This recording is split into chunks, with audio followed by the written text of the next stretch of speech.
Social programs versus defense, how do the budgets compare? 61 million children's families received their final payments under the enhanced child tax credit this week. This benefit kept 10 million children out of poverty, but it is set to expire as the Senate delays a vote on the Build Back Better Act, which would extend it.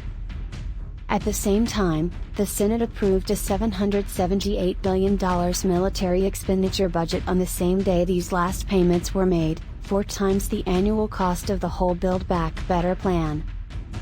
The Build Back Better legislation initially called for at least $10 trillion in spending on social programs over a decade during the biggest public health and economic crises in decades.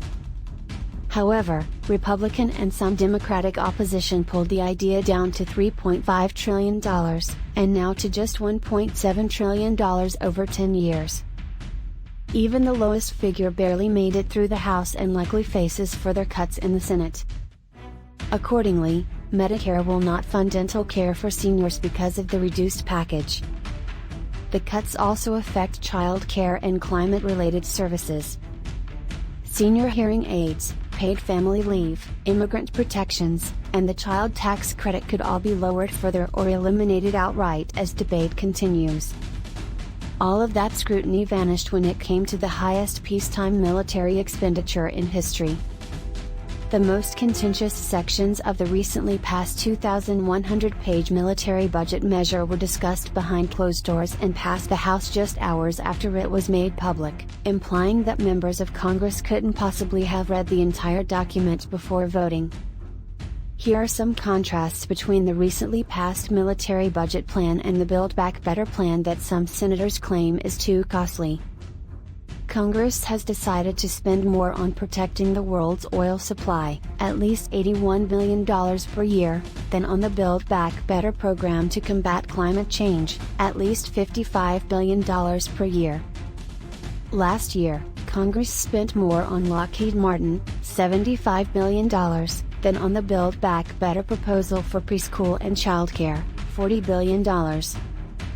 Instead of the $20 billion a year the Pentagon requested, Congress has authorized spending an additional $25 billion next year on weapons that the Pentagon did not even request. At the same time, legislators cut $20 billion a year from the Build Back Better proposal for poverty-busting tax credits for families and workers.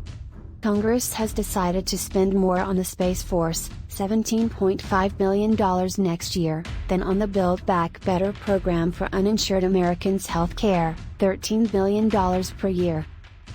Congress has decided to spend twice as much on military bases in Germany, $7.5 billion last year, as it does on the Build Back Better program for senior hearing benefits, $3.5 billion annually. Who stands to gain and who stands to lose from these decisions?